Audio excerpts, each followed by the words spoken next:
안녕하세요.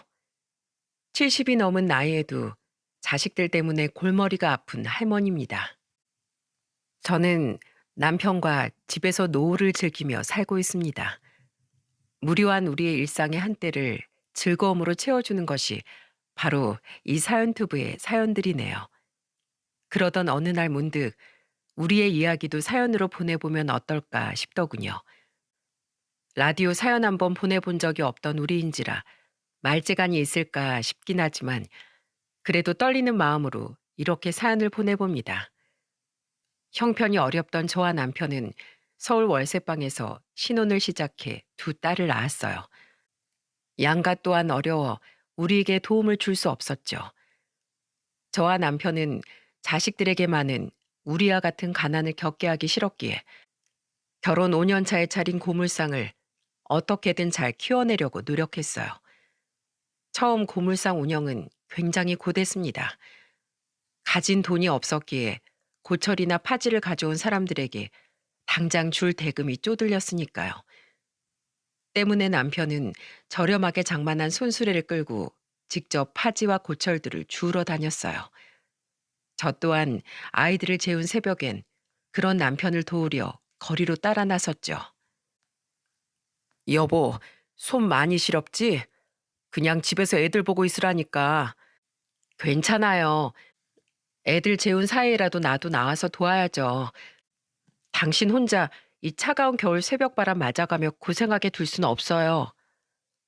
허리도 많이 아프고 겨울엔 손이 꽁꽁 얼어붙어 손끝이 시리다 못해 욱신거리더군요. 그래도 꿈꿀 훗날의 행복이 있었기에 우린 웃으며 버텼습니다.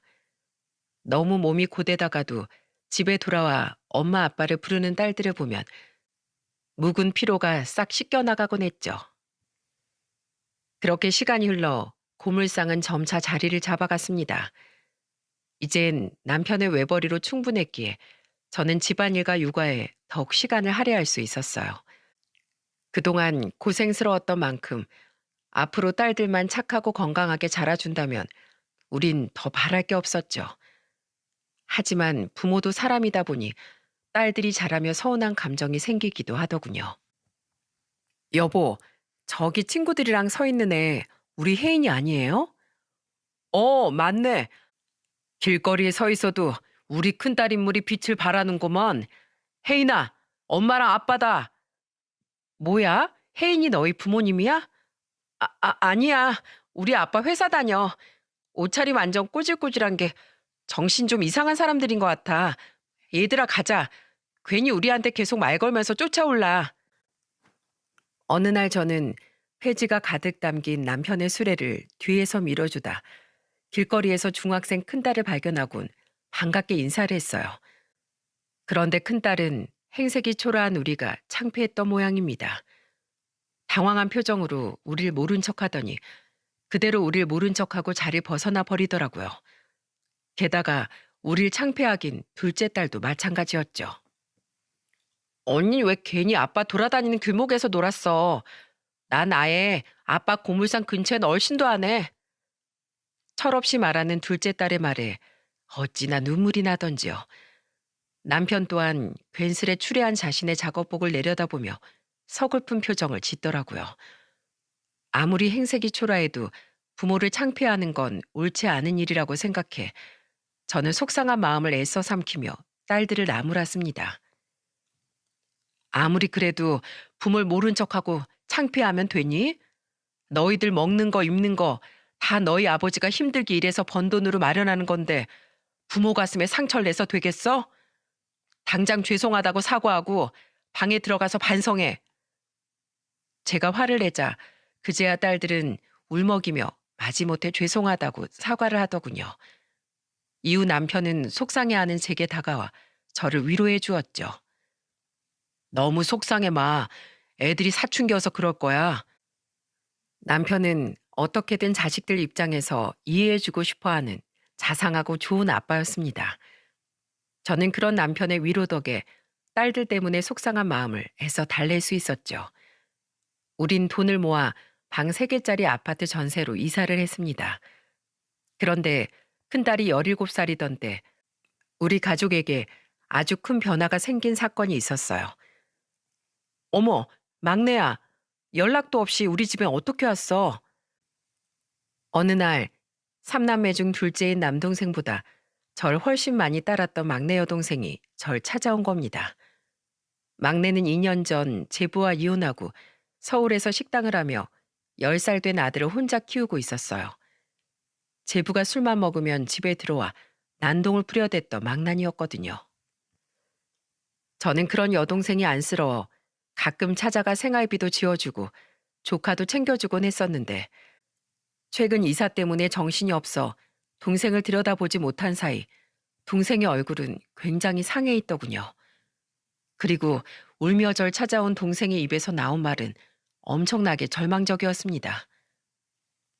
언니, 나 백혈병이래. 자꾸 살이 빠지고 빈혈도 잦은 데다가 최근엔 코피까지 자주 나더니 출혈이 잘 멎지가 않더라고. 그래서 병원에서 피 검사를 했더니 그런 청천벽력 같은 소리를 하더라. 백혈병? 어, 당장 입원해서 골수 검사 받고 치료 시작해야 한대. 언니, 나 너무 무서워. 내가 죽을까 봐가 아니라 내가 잘못되면 우리 남영이는 어떡하나 싶어서 밤에 잠도 안 와. 근데 아무리 생각해도 떠오르는 사람이 언니밖에 없더라. 오빤 지방에서 자기 가정 먹여 살리기 바쁘고 부모님도 다 돌아가신 마당에 내가 누구를 의지하겠어.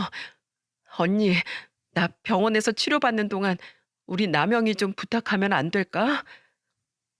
동생은 엉엉 울며 제게 조카를 보살펴 달라고 부탁했어요. 저는 황급히 남편과 상의 후 어린 조카를 저희 집에서 돌봐주게 되었죠. 동생은 병원에 입원해야 했으니 조카를 혼자 집에 둘 수도 없는 노릇이었으니까요. 뭐야, 쟤 때문에 나랑 혜수랑 또 방 같이 써야 돼? 진짜 짜증나. 딸들은 방을 빼앗겼다며 어린 사촌 동생이 저희 집에 머무는 걸 싫어하더군요. 저는 혹시라도 조카가 마음의 상처를 입을까봐 딸들의 말을 조심시켰죠. 저는 병원과 집을 오가며 동생을 간병하고 조카를 돌봤습니다. 하지만 동생의 상태는 날로 악화되어 갔고 결국 동생은 백혈병 판정을 받은 지 채 1년이 되지 않아 그만 세상을 떠나고 말았죠. 동생은 숨을 거두기 전 숨을 헐떡이며 제게 조카를 부탁했어요. 언니, 제발 우리 남영이 좀 잘 부탁해. 애 아빠한테 전화해봤는데 그 사람이 이미 딴 살림 차렸다고 자기한테 애 보낼 생각 하지도 말래. 불쌍한 우리 남영이 제발 버리지 말아줘. 마지막까지 이런 부탁해서 정말 미안해 언니. 장례식 내내 11살밖에 안 된 조카는 자기 엄마를 찾으며 엉엉 울더군요. 이모, 우리 엄마 이제 진짜 저한테 못 와요? 저 엄마 보고 싶어요. 엄마한테 갈래요. 여보, 애 아빠가 남영이 못 맞는다고 했다며. 설사 그쪽에서 데리고 간다고 한들 술만 먹으면 손찌검을 해대는 그런 놈한테 난 남영이 절대 못 보내. 그러니 남영이 우리가 입양해서 우리 자식으로 키웁시다. 남편은 고맙게도 조카를 먼저 입양하자고 말해주더군요. 그렇게 우린 여동생을 떠나보낸 후 조카를 친양자 입양을 통해 우리 자식으로 거둘 수 있었습니다. 아버지, 저 엄마랑 도시락 싸서 아버지 도우러 왔어요. 아이고, 우리 아들 왔어? 학교 개교 기념일이라며 친구들이랑 놀지 왜 여기까지 왔어? 남영이가 혼자 고생하는 당신 도우러 가야 된다면서 어찌나 성화였는지 몰라요. 혜인이랑 혜수는 학교 쉬는 날만 되면 우리한테 용돈 더 달래서 놀러 나가기 바쁜데 아유 기특한 우리 아들. 남영이를 입양한 건 우리 부부의 큰 복이었습니다. 애가 착한 데다 어찌나 효자인지 학교가 끝나면 제 아버지 일손을 거들어야 한다며 고물상으로 달려가기 바빴죠. 그 시간에 공부를 하래도 고물상에서 하는 공부가 훨씬 더 잘 된다며 어찌나 자기 아버지를 좋아했는지 모릅니다. 딸들은 여전히 자기 아버지 직업이 창피하다며 친구들에게 남편의 직업을 속이기 바빴는데 말입니다. 시간이 흘러 세 아이는 모두 장성한 성인이 되었어요. 놀기 좋아하던 큰딸은 세 아이 중 유일하게 대학을 가지 않았고 우리의 도움으로 29살에 남대문에서 자기 옷가게를 차렸죠. 남편 고물상의 벌이가 제법 되어 당시 우린 아파트 청약으로 자가도 가지고 있었고 모아둔 돈도 꽤나 두둑했거든요. 그동안 했던 것처럼 네 가게까지 조금 힘들다고 막 그만두면 안 돼. 네가 이번엔 꼭 열심히 해보겠다고 해서 네 아버지가 창업자금 대주신 거야. 아휴, 알겠다니깐. 도와준 거 진짜 너무 생색내는 거 아니야? 큰딸은 여전히 철이 없었지만 그래도 다 큰 자식 자기 앞가림은 하게 했으니 그나마 안심이 되더군요. 지방에서 겨우 대학을 졸업한 작은 딸은 한 중소기업에 취업했고 학원도 다니지 않고 자기 아버지를 도우며 공부했던 아들은 서울의 중하위권 대학을 나와 번듯한 중견기업에 입사를 했습니다. 이후 큰딸은 35살에 고급 술집을 운영하던 큰 사위와 결혼을 했고 1년 뒤 작은 딸은 이 금융권 대출 영업사원으로 일하던 작은 사위와 100년 가약을 맺었습니다. 남편은 두 아이에게 각각 7천만 원을 지원해 주었죠. 엄마, 근데 난 좀 더 해줘야 하는 거 아니야? 큰언니 옷가게 창업할 때 아빠가 해준 만큼 나도 더 해줘야지. 야, 그건 그거고 이건 이거지. 너도 꼬우면 창업하던가. 무슨 돈을 더 해줘? 우리도 이젠 우리 노후 자금하고 남영이 장가 보낼 때 보태줄 돈밖에 없어. 7천도 굉장히 큰 돈이건만 그럼에도 불구하고 두 딸은 한 푼이라도 더 받아내려고 난리를 치더군요. 끝내 작은 딸은 물러나지 않았고 기어코 제 남편에게 2천만 원을 더 뜯어낸 후에야 난리통은 진정이 되었어요. 어차피 우린 자식들 잘 살게 하려고 아둥바둥 돈 벌고 모은 거잖소. 나도 마음이야 좋진 않지만 스트레스 받으면 머리만 아프니까 우리 그냥 좋게 생각합시다. 남편은 애써 딸들을 두둔했어요. 어차피 남편이 번 돈이니 제가 왈가왈부할 일은 아니지만 남편의 노고는 알려고 하지도 않으면서 돈만 밝히는 두 딸이 괘씸하더군요.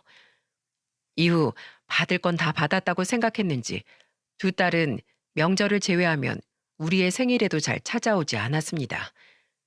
사람은 끼리끼리라고 처음엔 살갑게 굴던 두 사이도 점차 우리에게 대면대면하게 굴더군요. 그래도 사이는 백년 손님이라고 남편은 명절에 찾아온 사이들과 잘 지내고 싶어 했는데 두 사이는 은근슬쩍 남편을 무시하는 발언을 해대더라고요. 내가 우리 큰 사이 술집 한번 가서 팔아줘야 하는데 말이야. 에이, 저희 술집에 오는 손님들은 하나같이 차림새도 멀끔하고 직업들도 다 좋아요, 장인어른. 대기업의 사짜 직업의 사장들의 한 번 와서 쓰는 돈만 해도 수십 수백인데 장인어른이 그렇게 쓰실 수 있겠어요? 고물 팔아서 돈 얼마나 버신다고요? 수십, 수백? 아이구야, 돈이 얼마나 많으면 하루 술값으로 그렇게 쓰나? 장인어른께는 좀 버겁죠? 제가 대접을 해드리고 싶어도 저도 요새 힘들어서요. 그래, 뭐 괜찮네. 우리 둘째 사인 요새 하는 일은 잘 되나? 뭐든 내 도움 필요한 일은 없고. 도움이요? 아, 장인어른, 그럼 저 통해서 대출 좀 받으실래요? 제가 괜찮은 상품들로 기가 막히게 소개시켜 드릴게요. 대출? 내가 대출 필요한 일이 뭐가 있나? 그런 거 말고 다른 건 없어? 없어요. 에휴, 제 동료들 장인들은 일부러 사위통해서 사업자금도 대출 받아주고 자동차 살 때도 사위통해서 대출 받아서 사준다던데. 하긴 고물상 하면서 차나 사업자금 필요하실 일이 뭐가 있으시겠어요?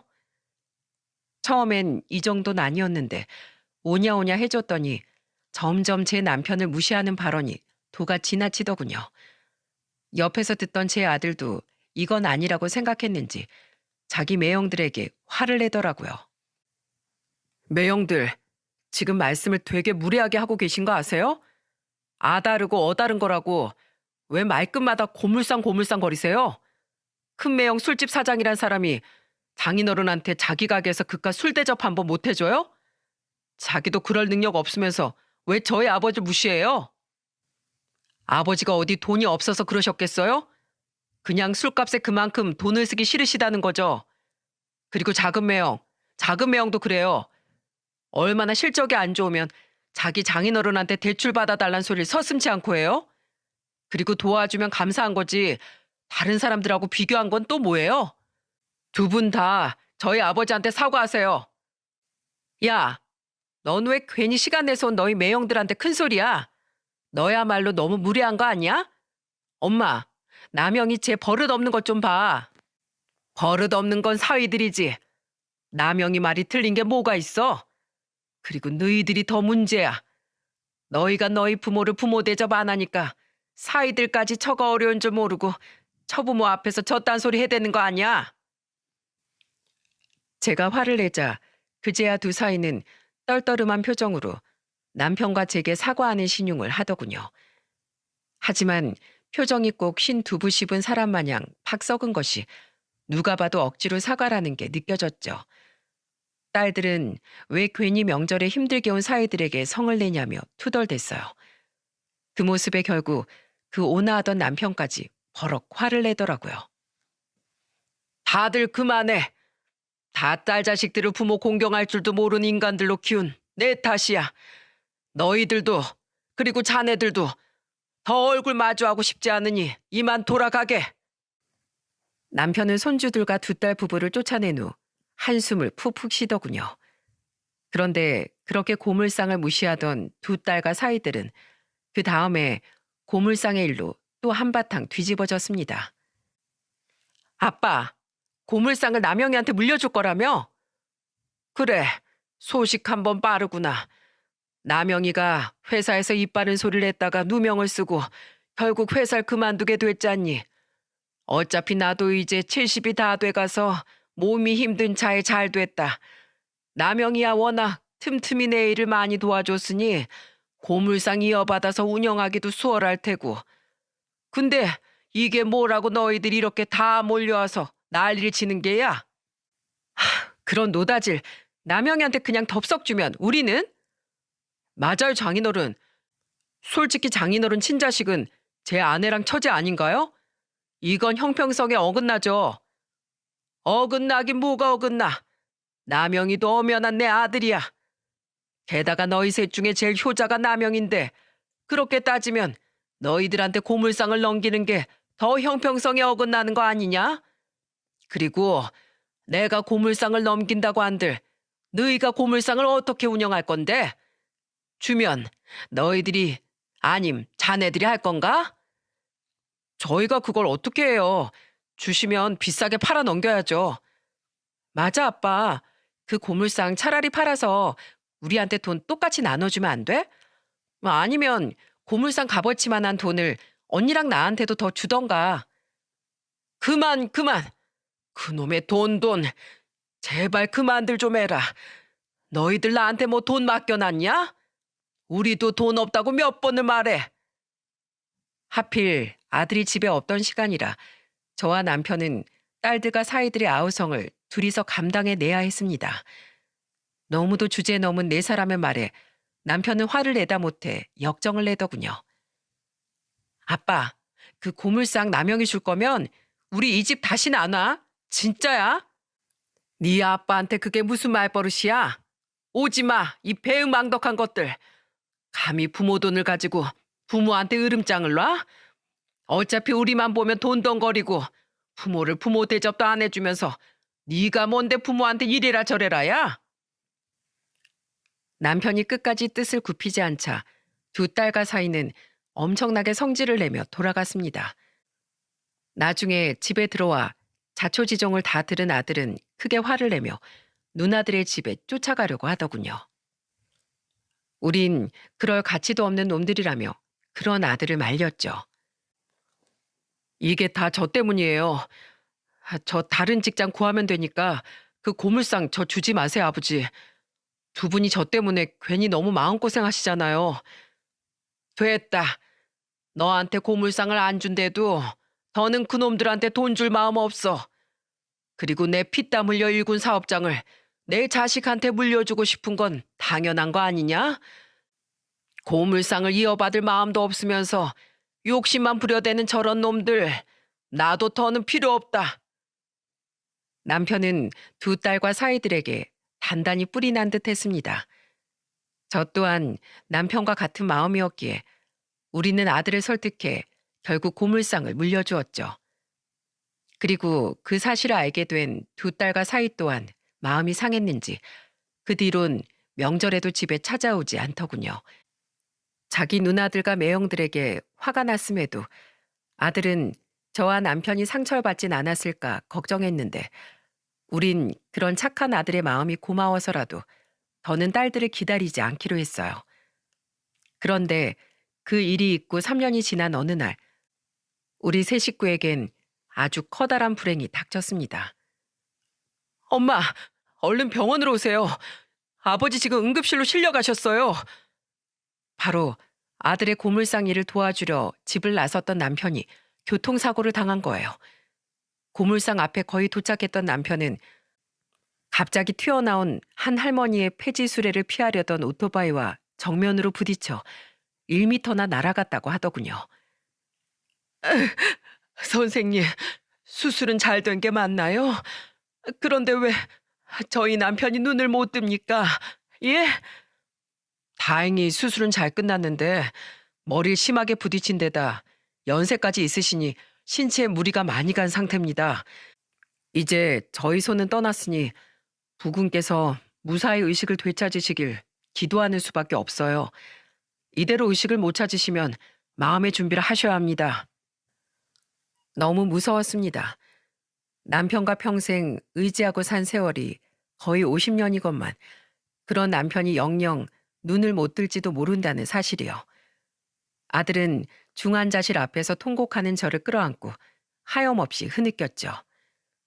겨우 울음을 그친 전 아주 오랜만에 딸들에게 연락을 했습니다. 아무리 그동안 얼굴을 보지 않고 지냈다지만 자식들도 자기 아버지가 위독하다는 사실은 응당 알아야 하니까요. 저는 우선 큰딸에게 전화를 걸었는데 딸이 전화를 받지 않아 큰사위에게 다시 전화를 걸었어요. 그런데 큰사위 입에서 나온 말은 기가 막히기 짝이 없더군요. 장인어른이요? 근데 제가 요새 사람이 없어서 술집을 못 비울 것 같아가지고요. 아직 돌아가신 건 아니죠? 애엄마한테 다시 전화 걸어보세요. 저는 바빠서 이만 끊을게요, 장모님. 게다가 뒤늦게 다시 전화가 걸려온 큰딸 또한 더더욱 되먹지 못한 소리를 짓거리는 게 아니겠어요? 아빠가? 하, 그렇게 딸들 귀한 줄 모르더니 벌 받았네. 난 또 3년 만에 무슨 일이라고. 나 장사하느라 바빠. 어차피 중환자실 하루 종일 면회되는 것도 아니라며. 아빠 의식도 없는데 내가 가서 뭐해? 고물상 물려받은 효자 남영이나 열심히 옆에서 아빠 지키라고 해. 천불이 났습니다. 뒤이어 제 전화를 받은 작은 딸 또한 똑같은 반응이더군요. 게다가 작은 사위는 아예 제 전화를 받지도 않았죠. 네 아버지가 얼마나 고생을 하며 저들을 키웠는데 어떻게 아버지가 위독하다는데도 한 명도 안아볼 수가 있니? 그것들이 사람이니? 어? 누나들이나 매형이나 진짜 미친 거 아니에요? 어떻게 인두껍을 쓰고 그럴 수가 있냐고요? 아들은 화를 참지 못하고 자기 누나들에게 전화를 걸었지만 딸들과 심지어 사위들까지 아무도 아들의 전화를 받지 않았습니다. 이런 것들도 자식이라고 가끔씩 딸들의 사진을 들여다보던 남편이 너무도 가여워 미칠 것만 같았죠. 남편은 2주일이 넘게 중환자실을 벗어나지 못했습니다. 그동안 저와 아들, 그리고 아들과 곧 결혼할 예정이었던 예비 며느리만 돌아가며 중환자실에 면회를 갔었죠. 아들을 닮아 예비 며느리 또한 어찌나 심성이 고운지 깨어나지 못한 제 남편을 보며 눈물을 뚝뚝 흘려주더라고요.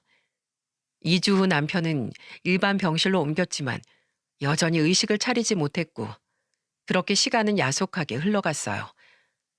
그렇게 남편이 사고가 난 지 한 달이 됐던 날 사람이 아닌 개망나니들이 저희 집에 찾아왔더라고요.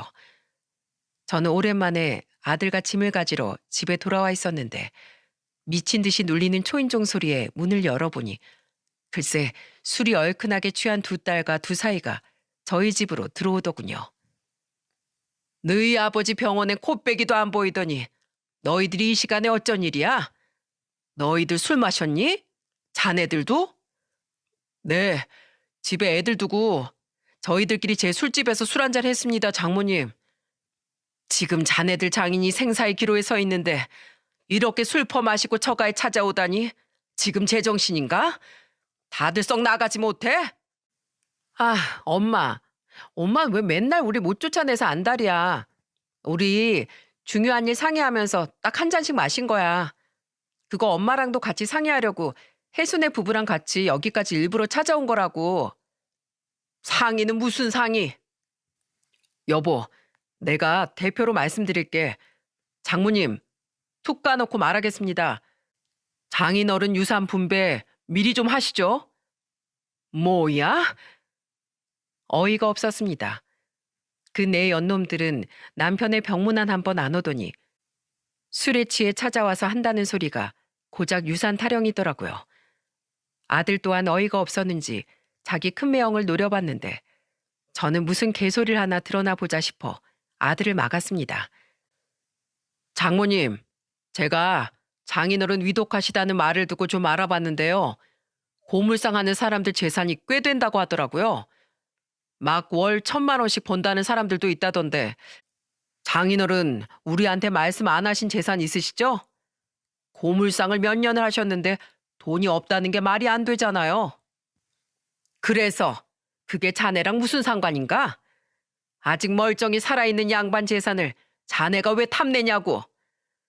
에이, 섭섭하게 그런 말씀 하신다.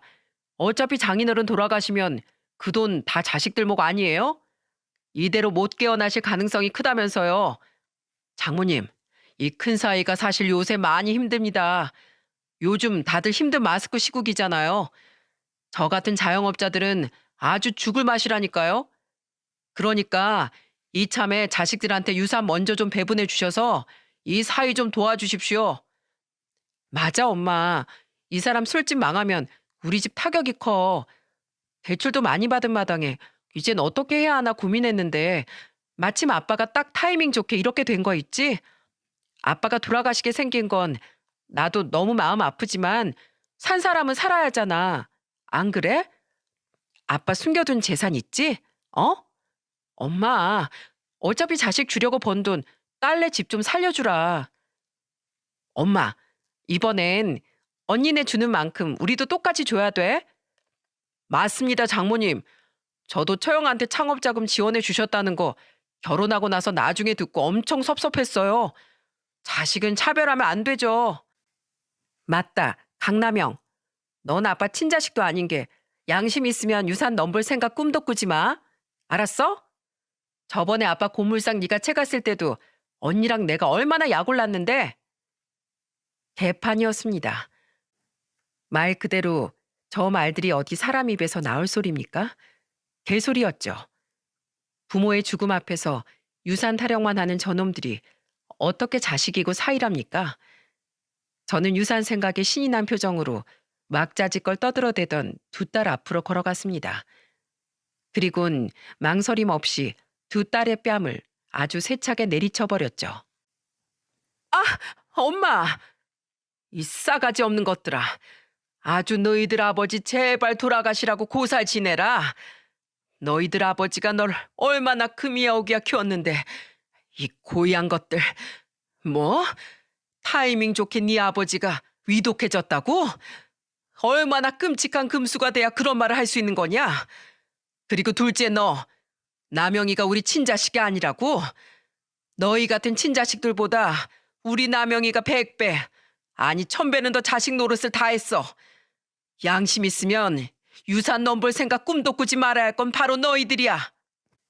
그리고 김서방, 사위 노릇 한 번 한 적 없는 사람이 왜 장인 돈을 탐내? 이서방 자네도 똑같아.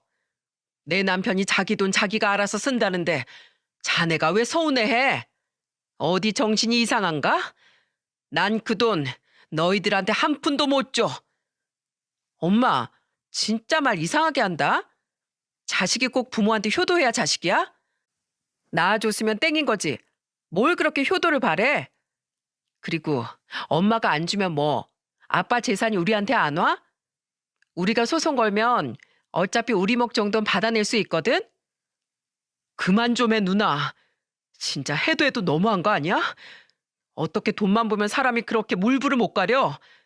매형들도 작은 누나도 다 똑같아. 엄마까지 혈압 올라서 쓰러지게 하고 싶지 않으면 그만 돌아가.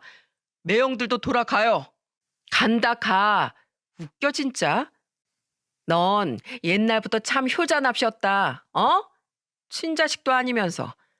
엄마, 이렇게 우리 쫓아보내도 어차피 우리한테 들어올 돈은 다 오게 돼 있어. 늙어서 기력도 딸릴 텐데 엄한테 힘 빼지 마. 흥, 여보, 가자. 그렇게 두 딸과 사이들은 투덜대며 집을 나가버리더군요. 너무 원통해서 저는 아들에게 안겨 펑펑 울었습니다. 이건 뭐 자식들이 아니라 거의 빚쟁이, 아니 생돈 뜯는 사채업자들 수준이었어요. 울지 마세요, 엄마. 저 인간들 분명 언젠가 천벌을 받을 거예요. 그날 늦은 새벽, 큰딸은 술에 취해 아들에게 전화까지 걸었더군요. 얼마나 취했는지 혀까지 꼬인 채로. 야, 너 진짜 우리 아빠 유산 단돈 10원도 탐내지 마라. 야, 이 고아 자식아. 자. 꽁돈을 위하여 다들 건배! 라는 천인 공노할 소리까지 해대더군요. 그 네 연놈들은 저희 집에서 나간 후 자기들끼리 술을 더 마시며 축하 파티까지 하고 있던 겁니다. 이 천벌을 내려도 시원찮을 이것들에게 제 남편의 유산을 맥없이 빼앗겨야 한다니 가슴에서 천불이 날 것 같았죠. 그런데 다음 날 우리에겐 엄청난 기적이 찾아왔습니다. 여보! 바로 제 남편이 기적처럼 의식을 회복한 거예요. 남편은 너무 오랜만이라 목소리를 내는데도 조금 어려움을 겪긴 했지만 이미 수술 부위와 몸도 많이 회복됐던 터라 며칠 만에 기력을 많이 되찾더군요. 그리고 딸들의 일을 전부 전해들은 남편은 엄청난 분노를 참지 못했습니다. 천벌받을 놈들, 내가 인생을 헛살았어. 여보, 나 도저히 괘씸해서 이대로 못 넘어가겠어요. 내가 그 애들 정신교육을 호되게 시켜줘야 이 화가 풀리겠다고요. 남편 또한 저와 같이 처참한 마음이라 우린 어떻게 딸두가 사이를 호되게 혼내줄 수 있을지 고민했습니다. 그런데 마침 큰딸이 병실에 찾아왔더라고요. 남편이 사고를 당한 후 처음 있는 일이었죠. 저는 머릿속에 생각 하나가 번뜩여 남편에게 눈을 감고 여전히 깨어나지 못한 척을 하라고 말했습니다. 큰딸은 가만히 와서 남편을 들여다보더니 제게 이러더군요. 아빠 상태 좀 보러 왔어. 한 달이 훌쩍 넘도록 이렇게 못 깨어난 거면 곧 돌아가시겠네. 그치? 그래, 의사가 이젠 정말 마음의 준비를 하라는구나. 그래서 넌 그거 확인하러 왔니? 네가 유산 언제 받을 수 있나 보려고? 엄마, 아직도 화났어? 내가 그때 그랬잖아. 어차피 우리한테 유산 돌아올 거니까 힘 빼지 말라고. 그래, 네 말이 맞다. 며칠 동안 생각해보니 나도 괜히 자식인 너희들과 신경전하며 힘 뺄 필요가 없겠더구나. 그래서 말인데 사실 네 아버지 재산이 너희들 생각보다 좀 많다. 저번에 투자 목적으로 사둔 빌라 하나가 재개발 확정되면서 돈을 꽤 불렸거든. 그래? 얼마나 됐는데? 다 합치면 12억 정도 된다. 어차피 너희 아빠가 나중에 물려주려고 했던 돈이니까 내 몫까지 다 합쳐서 그냥 그거 너희들한테 다 나눠주마. 너희 말대로 남영인 우리 친자식도 아니니 남영이한텐 고물상이면 충분할 거야. 12억? 진짜지 엄마? 진짜 약속했다. 12억 전부 나랑 혜수한테 준다고? 웬일이래 엄마? 저번엔 그렇게 화를 내더니. 나도 늙었어. 너희 아버지 유산 정리한 뒤엔 나도 나한테 남아있는 노후자금만 가지고 조용히 살 거다. 큰딸은 제 말에 거의 천정을 뚫을 듯 펄쩍펄쩍 뛰며 좋아하더군요. 눈앞에 제가 속으로 어떤 마음을 품고 있는진 꿈에도 상상 못한 채 말입니다. 저는 그런 큰딸에게 마지막으로 쐐기를 박아주었어요. 그래도 내가 너희들 아빠 재산 전부를 마음대로 움직일 순 없어. 대신 일주일 뒤에 집으로 오너라. 내가 미리 처분해서 줄 수 있는 약간의 돈은 미리 주마. 사위들이랑 해수도 다 데리고 오고. 와, 대박. 아싸. 아빠 돌아가시면서 저한테 아빠 노릇 톡톡히 하시네요. 아빠, 기왕이면 빨리 돌아가세요. 딸은 덩실거리며 병실을 나갔습니다. 그제야 눈을 뜬 남편은 피눈물을 흘릴 듯 눈물 고인 눈이 벌개져 있더군요. 빨리 돌아가시라고? 내가 고작 저런 말을 듣겠다고 그 힘든 시간을 버텨내면서 자식들을 키웠단 말이야? 울지 말아요, 여보. 내가 꼭 복수해 줄게요. 당신 눈에 피눈물 흘리게 한 것들은 더 이상 내 자식도 아니에요. 쟤들은 제가 죽어도 똑같이 절했을 거라고요. 그렇게 일주일 뒤 저와 아들은 집에서 두 딸과 사이들을 맞았습니다. 신이 나서 집으로 돌아온 그놈들은 거실 풍경을 보자마자 그 자리에 떡하고 얼어붙더군요. 왜? 귀신이라도 봤어? 왜냐하면 제 옆엔 전날 퇴원을 한 남편이 눈에 불을 켜고 앉아 있었거든요. 멀쩡한 모습으로 앉아 있는 남편을 보고 내 놈의 얼굴은 새파랗게 질리기 시작했어요. 아빠, 어떻게 이렇게 갑자기? 분명 일주일 전엔 오늘 내일 했는데? 왜? 내가 안 죽어서 섭섭하냐? 내 유산 못 받게 생겨서? 다들 앉아라. 우선 내 사과부터 하마. 미안하게 됐어. 나도 너희들한테 그 12억 나눠주고 싶었는데 너희 아빠가 이렇게 멀쩡하게 깨어났지 뭐니? 말도 안 돼. 엄마 지금 장난쳐? 엄마랑 아빠 둘이 짜고 일부러 그런 거지? 야, 강남영, 너도 알고 있었지? 어? 왜 그렇게 화를 내, 누나? 어찌됐든 아버지가 깨어났으면 자식으로서 당연히 축하할 일 아니야? 남영이 말이 맞다. 그리고 깨어난 너희들 아빠가 그 돈으로 남영이 신혼집을 얻어주겠다더구나. 서울에 6억 정도 하는 아파트로 말이야. 그리고 남은 돈은 사회에 기부할지언정 너희에겐 한 푼도 못 준대. 난 너희에게 돈을 주고 싶었지만 어쩌겠니. 재산 주인은 너희들 아빠인걸. 네, 저는 남편에게 눈을 감고 있으라고 말할 때부터 애초에 딸들에게 돈을 줄 생각이 추워도 없었어요. 그저 돈밖에 모르는 그 애들에게 희망을 심어주고 그 희망을 빼앗아 좌절감을 보여주고 싶었죠. 그리고 더 이상 부모에게 돈이 있어도 그 애들에겐 그림의 떡이라는 걸 확실하게 알려주고 싶었답니다. 그런데 이어진 그 아이들의 말은 참으로 점입가경이더군요. 뭐? 안 돼. 아빠, 나 그 돈 줘야 돼.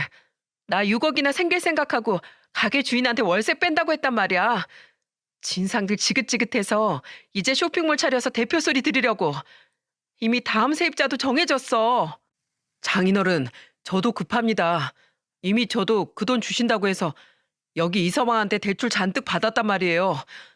이곳저곳 지인들한테 빌린 돈 먼저 갚고 거래처에 밀린 대금들도 다 갚으려고요.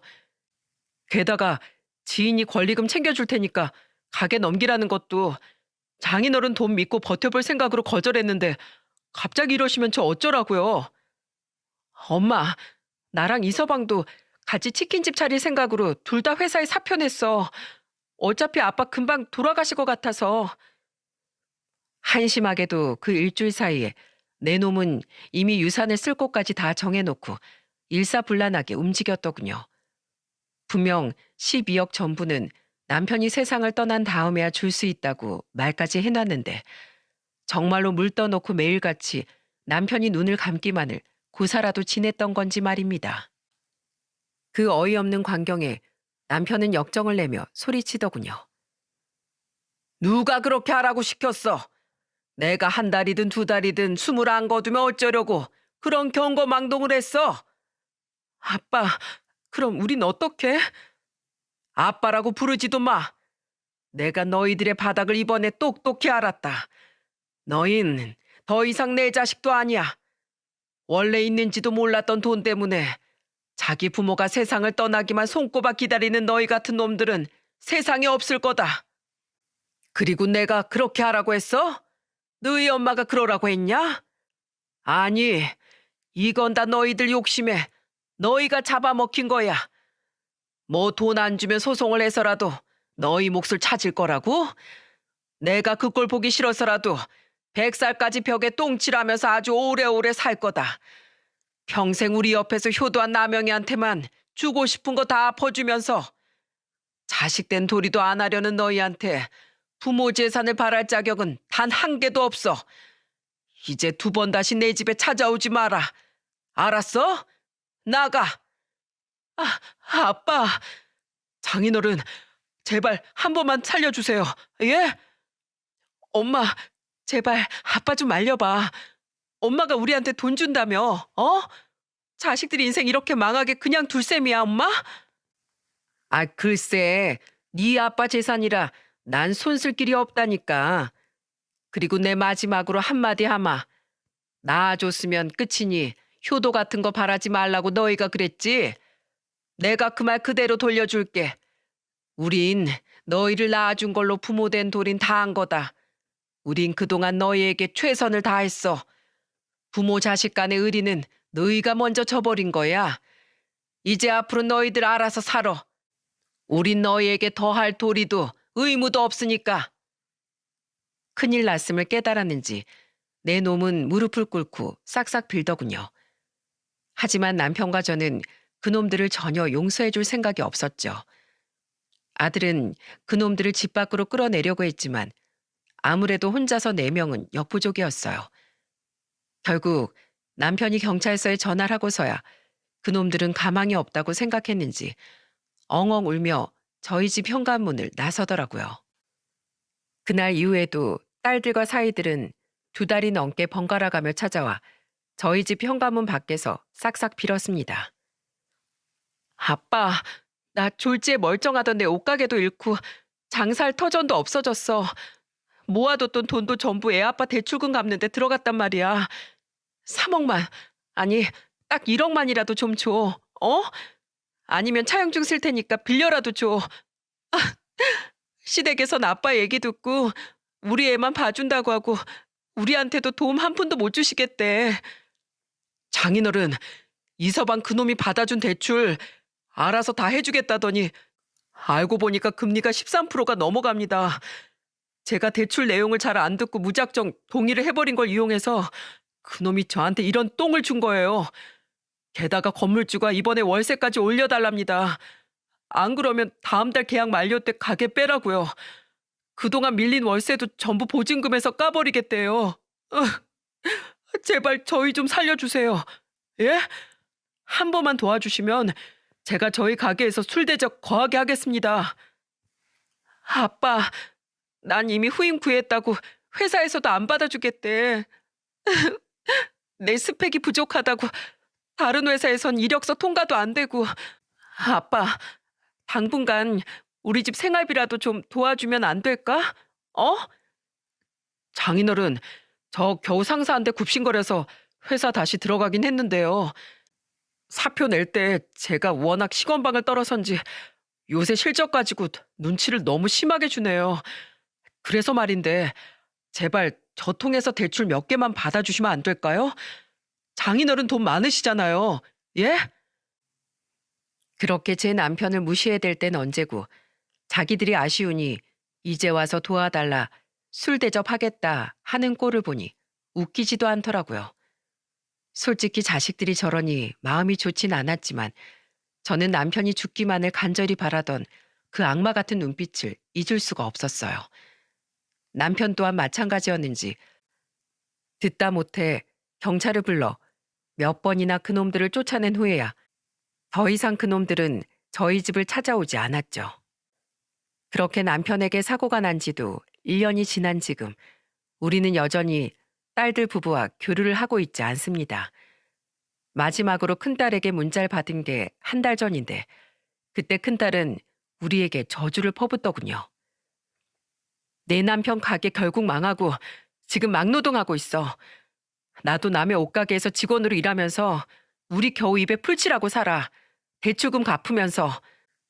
혜수는 아직도 취업도 못해서 그 집도 근근히 살고 있고. 이제 속 시원해, 엄마?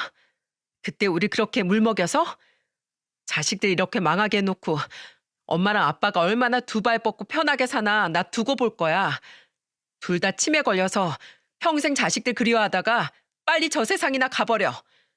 혜수도 두 사람 모두 꼭 편히 눈 감지 말라고 전해달래. 그 문자를 보고 남편과 제가 얼마나 울었는지 모릅니다. 솔직히 남편이나 저나 그래도 자식들한테 너무했던 게 아닌가 싶어 마음이 약해지고 있었거든요. 그래서 조용히 찾아가 조금씩이라도 도움을 줘야 하나 고민을 하고 있던 와중에 그런 문자를 받게 된 거죠. 자식들에게 빨리 죽으라는 말을 두 번이나 들은 남편은 큰 충격에 휩싸여 한동안 심한 몸살까지 앓아야 했답니다.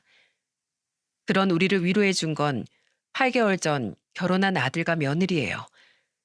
착한 두 아이는 한창 신혼인 지금 둘이서만 놀러 다니기에도 바쁠 텐데 자꾸 시간을 내어 저희까지 데리고 종종 여행을 다니곤 합니다.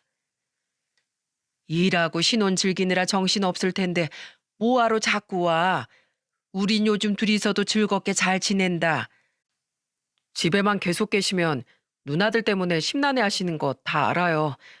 그리고 전 두 분하고 이렇게 시간 보내는 게 더 좋아요. 두 분 덕에 대출 없이 좋은 집에서 시작했으니 대출이자 갚는 대신 두 분께 이렇게 맛있는 거 사드린다고 생각하면 좋잖아요. 저도 두 분이랑 놀러 다니는 거 너무 좋아요, 어머님, 아버님. 그리고 이 사람이 저희 친정 부모님께도 너무 잘해드려서 오히려 제가 더 분발해야겠다고 생각했는데요. 우리 이번 주말엔 월미도 가서 조개구이에 소주 한잔하고 하룻밤 자고 올까요? 특히 며느리가 얼마나 싹싹한지 저와 남편은 초부모로서는 한 번도 느껴보지 못한 즐거움을 시부모가 된 지금에야 실컷 느끼고 있답니다. 이렇듯 저와 남편 곁엔 아이러니하게도 친자식이 아닌 마음으로 낳은 우리 아들만이 남아 있어요. 저와 남편은 그런 아들에게 힘이 닿는 한 아주 오래도록 든든한 부모가 되어줄 생각입니다. 남은 재산은 잘 가지고 있다가 좋은 곳에 쓸지 아니면 자식을 위해 쓸지 아직 결정하지 못했지만 옳은 쓰임새가 떠오를 때까진 잘 간직하고 있으려고 해요. 액수와 별개로 그 돈은 남편과 저의 수십 년간의 피와 땀이 묻은 소중한 자산이니까요. 저희 근황과 별개로 저와 남편은 아직까지 두 딸을 생각하면 억장이 무너지고 마음이 굉장히 심란해지곤 합니다. 1년 전에야 너무 화가 나고 미운 마음에 일절 도움을 끊었다지만 부모가 되어 인성교육이란 명분으로 자식이 그렇게 망가진 모습을 그냥 두고 보는 게 맞는 건지 끊임없이 고민이 되어서요. 자식들의 행복을 바라며 번 돈이 결국 우리 가족에게 독이 된 것 같아 너무 씁쓸하네요. 그래서 전 이 사연을 통해 다른 분들께 묻고 싶었습니다. 손에 돈을 쥐고 있지 않으면 부모 대접도 못 받는 게 정말 요즘 세상인지, 다른 분들도 다들 저와 남편처럼 이렇게 씁쓸함을 느끼며 살고 계시는지 말이죠. 저는 앞으로도 남편과 아주 오래도록 고민을 할 것 같습니다. 미워도 내 자식들이니 끝까지 딸들을 책임지고 도와줘야 하는 건지, 아니면 정말로 부모로서 할 만큼 했으니 스스로 반성할 수 있게 저대로 둬야 하는 건지 말입니다. 70이 넘은 지금까지도, 아니, 나이가 90이 넘어서도 눈을 감을 때까진 자식에 대한 번뇌는 끝나지 않을 것 같네요. 저희와 같이 끝없이 자식에 대해 번민하고 계실 세상의 모든 부모님께 이 사연을 빌려 응원과 격려의 말씀을 보내고 싶습니다. 부디 모든 가정이 무탈하시길 빌며 저는 이만 사연을 마칠게요. 감사합니다.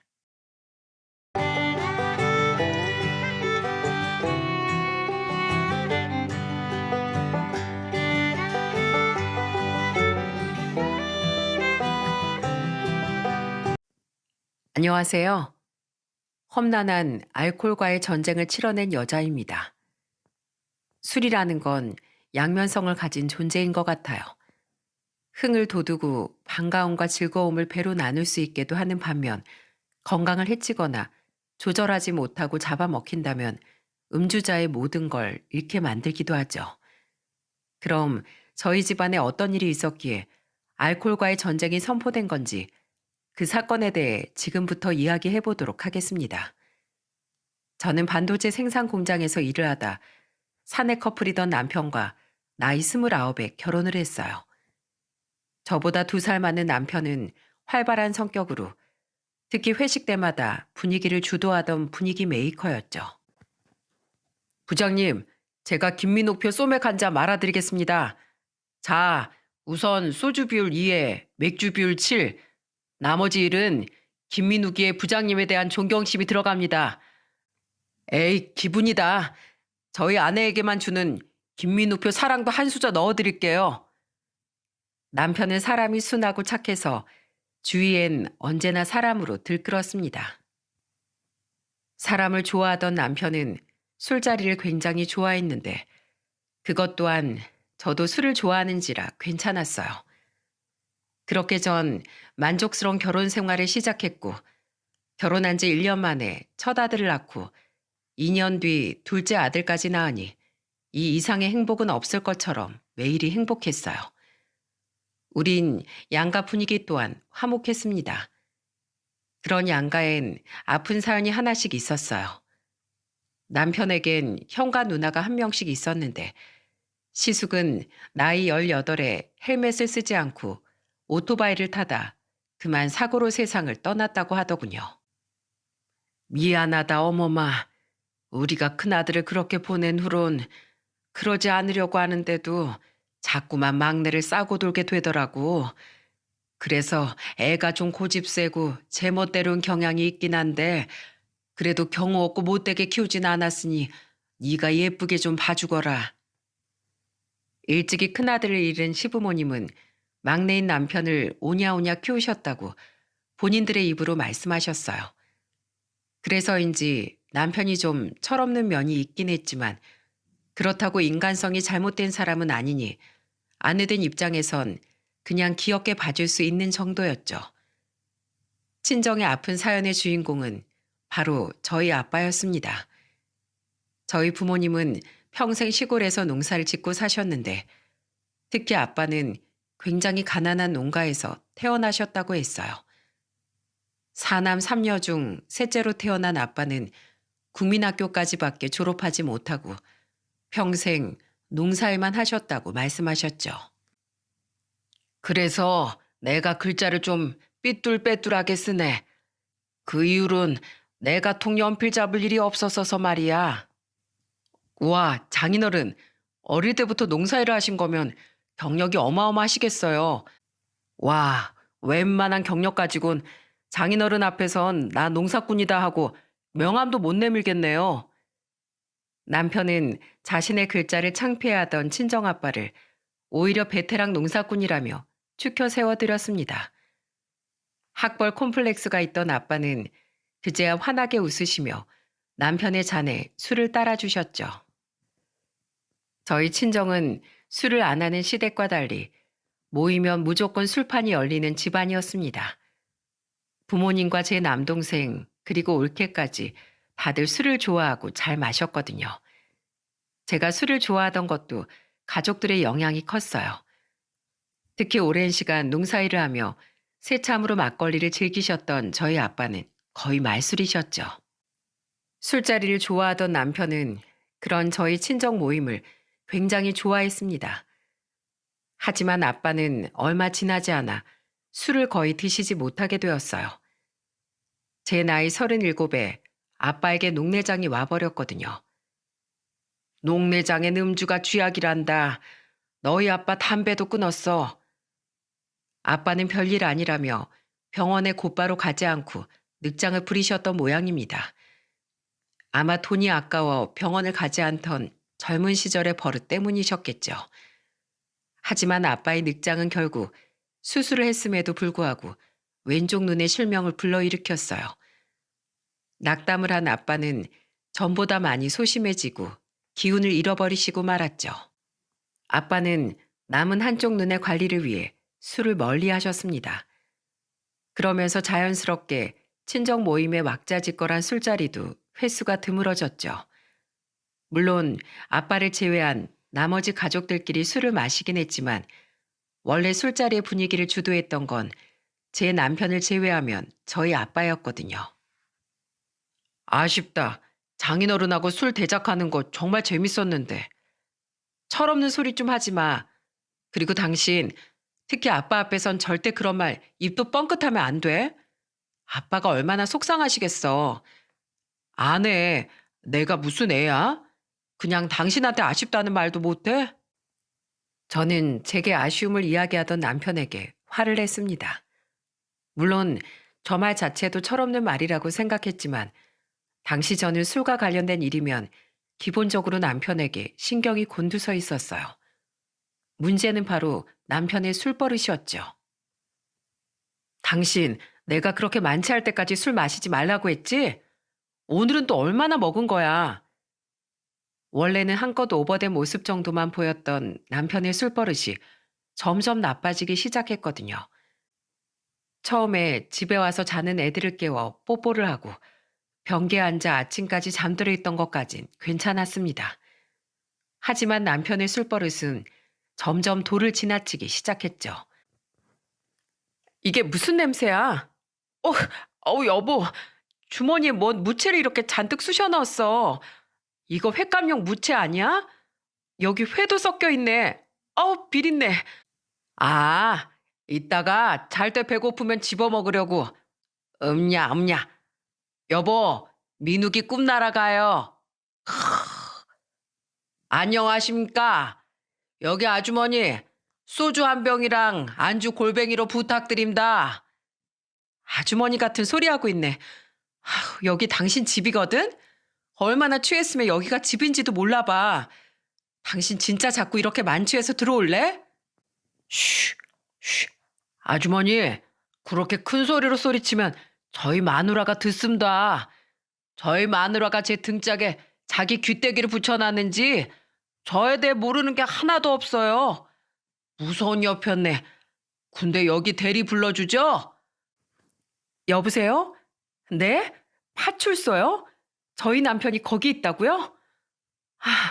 혹시 또 술 취해 있나요? 대체 뭔 짓을 했기에 파출소까지 가 있어요. 도보랑 도로 사이에 있는 블라드, 그러니까 그 차단봉 아시죠? 바깥 분께서 그 차단봉이 전투기 미사일이라면서 뽑아서 팔면 돈이 된다고 그걸 뽑으려고 낑낑대고 계셨답니다. 보다 못한 행인들이 말리니까 자기 미사일인데 탐내는 거냐면서 저리 가라고 엉엉 울다가 신고당해서 저희가 모셔온 거예요. 아유, 제가 경찰하면서 별별 만취객들 다 봤는데 이런 황당한 경우는 또 처음 보네요. 파출소에서 연락을 받고 남편을 데리러 갔을 땐 정말 낯이 뜨거워지다 못해 폭발할 것 같았습니다. 골아떨어져 있던 남편은 잠에서 깨어 저를 보더니 드디어 왔구나. 끝판왕 덤벼라. 내 미사일 어디 갔지? 내 박격포. 하면서 아직까지 주정을 부리고 있더군요.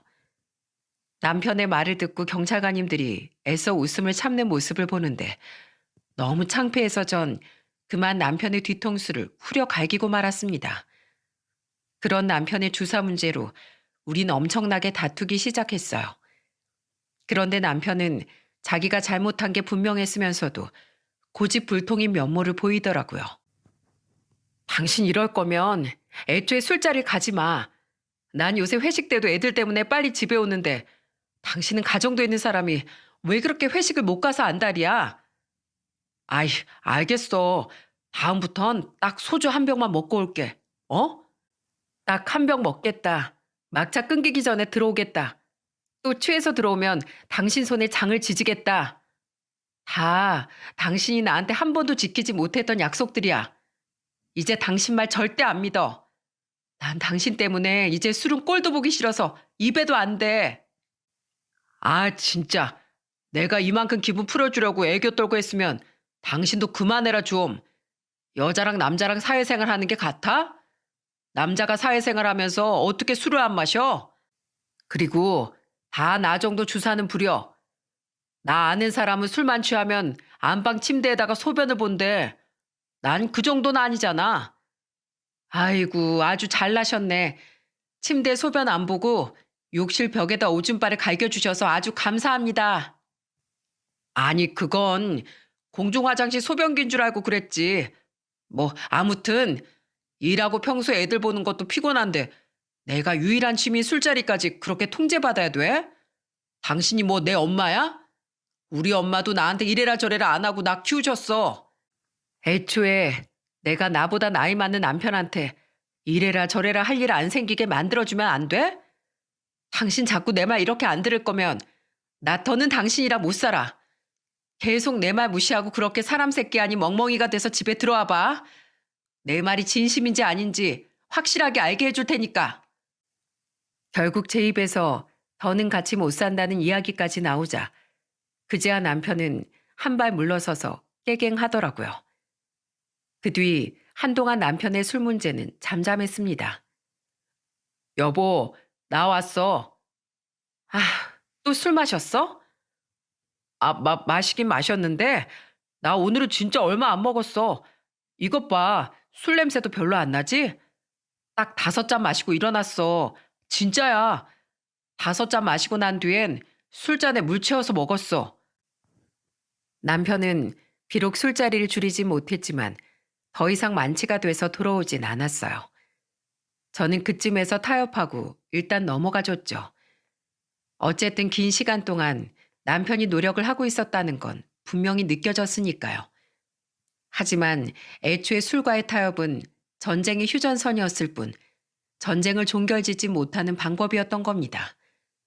남편은 차마 상상도 못했던 엄청난 사고를 그것도 친정 부모님께 저질러 버리고 말았죠. 제가 39이던 해 겨울날이었습니다. 휴가 중이었던 저와 남편은 친정으로 내려갔어요. 당시 11살, 9살이던 아들들은 시누이네 놀러가 있었고요. 그때 마침 엄마가 전화로 아빠가 저를 보고 싶어 한다고 말씀하시길래 애들도 없으니 가볍게 내려갔다 오자는 마음이었죠. 그런데 친정집에 다 와가서 엄마께 전화를 해보니 엄마는 화들짝 놀라며 집이 아니라고 말씀하시더군요. 얘는 보고 싶다고 말했다고 이렇게 다음날 바로 내려오니? 우리 너희가 내려온다길래 며칠 있다가 애들 데리고 오는 줄 알았지. 우리 지금 집 아니야. 마을 노인정에 와 있어. 아, 마침 잘 됐다.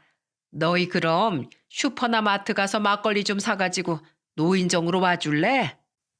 갑자기 웬 막걸리요?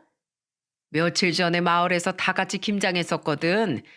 너희야 시댁에서 김치 받아다 먹으니까 우리가 따로 말 안 했지. 아무튼 그 김치랑 먹으라고 보쌈을 잔뜩 삶아서 마을 분녀회에서 노인정에 가져다 줬는데 글쎄 막걸리는 꼴랑 5병을 사다 줬다는 거 아니냐. 여기 사람이 몇 명인데. 아, 그래요? 근데 막걸리 아빠도 마셔요? 아빠 요즘 술 안 드시잖아요. 너희 아빠도 기분이 좋아서 약주 좀 했어. 근데 하도 오랜만이라 그런지 그만 먹기 아쉬운가 봐. 어쩌다 한 번은 괜찮을 것 같아서 그냥 놔두려고. 아무튼 부탁 좀 한다. 그렇게 저와 남편은 엄마의 부탁으로 막걸리를 넉넉히 사서 노인정으로 향했어요. 노인정으로 향하며 남편은 굉장히 신나 보였죠. 와, 장인어른이 약주라고 계신다고? 그럼 얼른 이 사위가 가서 술 상대해드려야지. 이게 얼마 만에 장인어른과의 술자리야? 당신, 괜히 우리 아빠 핑계대고 또 술 많이 먹지 마. 아빠가 오랜만에 기분 좋으시다니까 내가 몇 잔은 상관 안 하겠는데 거기서 만취하면 우리 집안 망신인 걸 잘 알고 있지? 그럼 알지. 나 요새 절주 잘하는 거 당신도 봤잖아. 나만 믿어. 나 술 몇 잔 먹을 테니까 이따 처가댁 갈 땐 당신이 운전 좀 해줘. 장인어른 장모님 사위 왔습니다. 어르신들 안녕하세요. 저희 장인어른 장모님, 앞으로도 잘 부탁드립니다. 자, 잘 부탁드린다는 의미로 제 술 한 잔씩들 받으세요. 남편은 노인정에 도착하자마자 물 만난 물고기처럼 술자리에 끼어들었어요. 어른들은 이렇게 살가운 사이가 있었냐며 부모님께 마구 칭찬을 하셨고, 저희 부모님 또한 기분이 좋아지셨는지 한박 웃음을 지으셨죠. 저는 부녀의 아주머니의 부탁을 받고 잠시 마을회관에 수육을 더 가지러 갔었어요.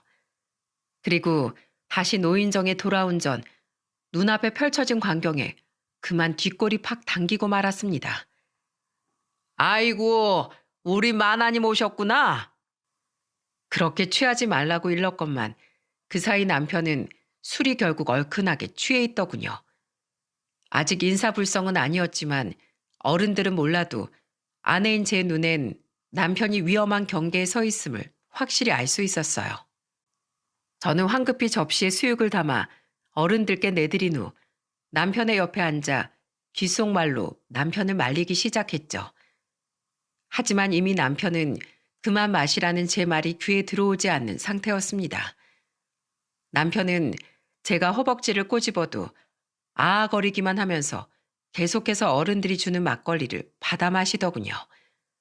그런데 이번 남편의 주사의 대상은 하필 저희 아빠였던 모양입니다. 근데 장인어른, 저 진짜 궁금한 게 있는데요. 응? 뭐가 궁금한데? 취하진 않으셨지만 기분이 좋았던 아빠는 인자한 말투로 남편에게 대답하셨어요. 그런데 그때부터 남편은 아빠에게 선을 넘기 시작하더군요. 원래 사람이 한쪽 눈이 실명되면 다 장인어른처럼 삿발뜨기가 되나요? 사팔뜨기? 예, 여기 제 손가락 좀 따라와 보세요. 이거 봐. 실명된 눈은 안 움직이잖아요. 인체의 신비, 따란. 자네 취했구먼. 이제 술 그만 마시지 그러나. 남편의 무례한 언행에 아빠는 얼굴이 귀까지 빨개지셨습니다. 엄마는 그런 남편을 보며 화를 억누른 목소리로 타이르셨죠. 그런데 남편의 말에 술이 거나하게 취한 동네 어르신 한 분이 신이 나셨던 모양이에요. 이 사람 아까부터 봤지만 참 재미난 친구야. 자, 여기 내가 한 잔 따라주겠네. 동생, 사위를 아주 잘 들였어. 사위 보기 아주 좋아. 얼마나 다행인가. 내가 동생만 보면 마음이 얼마나 안 좋았는데. 저희 장인어른을 보면요? 왜요? 솔직히 우리 동생 팔자가 아주 박복하기 짝이 없잖나. 자네 모르나? 자네 장인 집안이 아주 똥구멍이 찢어지게 가난했던 거. 난 동생이랑 같이 이 마을 토박이어서 잘 알지. 자네 장인 부친이 그렇게 술주정뱅이어서 술만 취하면 자식들이 다들 다른 집으로 피난을 갔었다네. 우리 동생 모친만 총알바지로 남아서 서방한테 쥐잡듯 잡히곤 했지. 그만하세요, 형님. 그게 뭐 좋은 소리라고 사람들 다 듣는 데서 내 가정사를 얘기합니까? 뭐 어때? 설마 자네 자기 과거가 창피한가? 하긴 그럴 만도 하지. 집안도 가난한데 부모까지 잘못 만나서 고생은 고생대로 다 하고 학교도 국민학교까지 못 나와 어디 농사 지으면서 산순 제대로 하나 동생? 난 그 시절에도 무려 고등학교까지 다 나왔다 이거야. 물론 내 자랑하려는 건 아니고 그만큼 동생 팔자가 박복했다는 거지. 게다가 다 늙어선 좀 편하게 살려나 싶었더니 그깟 또 몇 푼 아끼려다 한쪽 눈까지 그저 장식품이 되지 않았는가. 이게 다 배움이 짧아서 그런 거야. 나처럼 많이 배웠으면 적어도 아프면 바로바로 병원에 가야 한다는 기본 상식 정도는 알고 있지 않겠나. 이야, 고학력자시네 어르신. 하긴 저희 장인어른이 가방끈이 좀 짧으시긴 하죠. 국조리 뭡니까 국조리. 자네 그만하라고 내가 경고했어. 장영감님, 영감님도 그만하세요. 어릴 적부터 같이 자란 동네 동생을 사람들 앞에서 그렇게 무시하면 되겠습니까? 아유, 왜요, 장모님? 영감님께서 맞는 말씀만 쏙쏙 하시는데요. 장영감이라던 그 어르신은 신이 나서 저희 아빠의 과거를 까발리고 무시하기 시작했어요. 이미 만취한 남편은 뭐가 그렇게 재밌는지 박수를 쳐대며 장영감님과 만담을 해댔죠. 엄마는 더욱 낮게 깔린 목소리로 남편을 말렸는데 제가 꼬집어도 신경도 쓰지 않던 남편이 엄마의 말이 귀에 들어왔겠습니까? 아빠는 두 사람의 무시가 계속될수록 점점 고개를 숙이시더군요. 다른 어르신들은 술이 확 깨신 듯 점점 눈치를 살피고 계셨죠. 너무 화가 났지만 어른들이 계신 곳에서 제가 먼저 큰 소리를 낼 수는 없는 노릇이라 저는 남편의 허벅지를 아주 세게 꼬집으며 속삭였어요. 아, 왜 꼬집어? 그만해, 이 왼수야. 술잔 좀 내려놔. 당신 진짜 내가 가만 안 둘 줄 알아? 당신은 내가 술만 먹으면 왜 자꾸 날 구박해? 우리 동생네 딸이 남편 바가지 꽤나 긁는 모양이구먼. 여자가 남편한테 그러면 쓰나? 동생, 무식하게 농사일만 하다가 자식 교육은 엉망으로 시킨 거 아니야?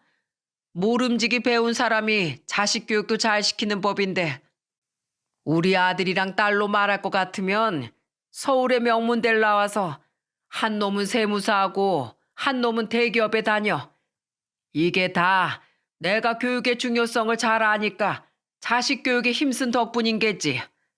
하긴 동생네처럼 가난한 집은 애들 학원 보내주기도 벅찼을 거야. 응? 맞아요, 영감님. 우리 집사람이 여자치고 얼마나 드센지 모릅니다. 제가 술 먹고 집에 들어가기만 하면 하루 종일 사람을 따라다니면서 들들들들. 근데 영감님 말씀을 들어보니까 이게 다 가방끈 짧은 장인어른 탓이네요. 배운 게 없으시니 딸 자식 교육도 저렇게 시키신 것 아니겠습니까? 그러고 보면 저희 집사람 대학도 겨우 지방 전문대 나왔어요. 원래 똑똑한 사람인데 이것도 다 장인어른이 뒷받침을 못 해주셔서 그런 거겠죠. 같은 생산직이긴 해도 전 엄연히 4년 대졸 공채입니다. 장인어른, 저 같은 사회 얻은 게 박복한 장인어른 팔자에 깃든 유일한 복이네요. 당신 미쳤어? 당장 우리 아빠한테 사과해. 근데 진짜 이 자식이... 푸악! 결국 참지 못한 전 남편을 잡아 끌고 우선 그 자리를 벗어나려고 했습니다. 밖으로 끌어내 두들겨 패서라도 정신을 차리게 할 생각이었죠. 그런데 저보다 더 빠르게 움직인 사람이 있었으니 그 사람은 바로 저희 엄마였습니다. 몇 번이나 남편에게 경고를 했던 엄마는 남편의 마지막 말에 화가 폭발하셨는지 남편에게 달려와 뺨따구를 날려버리시더군요. 남편은 우스꽝스러운 소리를 내며 고개가 완전히 돌아가 버렸어요. 그 모습을 본 장영감님은 순간 정신이 번쩍 들었는지 눈이 튀어나올 듯 커다래졌습니다. 장영감님은 그제야 고개를 푹 숙인 저희 아빠를 쳐다보곤 황급히 사과를 하시더군요. 동생, 내가 악인 없이 한 말이야. 알지? 저기 재수 씨, 내가 오늘 수육이 너무 맛있어서 과음을 한 모양입니다. 과음이요? 과음을 했으면 제 남편의 아픈 과거를 그렇게 쿡쿡 쑤셔대도 된답니까? 전에도 제가 몇 번 말씀드렸죠, 장영감님. 술 취해서 괜히 이 사람 저 사람한테 시비 걸고 다니지 말라고요. 재수 씨, 내가 나이 먹었더니 술이 영 안 받아요. 미안합니다. 예? 그리고 우리 동생 과거사야 이 동네 사람들이 어차피 다 아는 얘기 아닙니까? 나는 다들 알고 있는 사실이니까 그냥 우리 동생이 불쌍해서 한 이야기죠. 불쌍해요? 내 남편 인생을 불쌍해하는 건 나랑 내 남편 자신으로 충분합니다. 그리고 다들 다 아는 사실이면 내 남편 가슴에 상처가 안 된답니까? 내가 어디 영감님 아내 일찍 돌아가신 얘기부터 영감님 자식들이 명절에 코빼기도 안 비친다는 얘기를 안주거리 삼아 볼까요? 다들 아는 사실이라 영감님 기분 상할 일 없겠죠? 아니, 왜 그런 이야기는 또 꺼내고 그런답니까, 재수 씨? 내가 미안해요.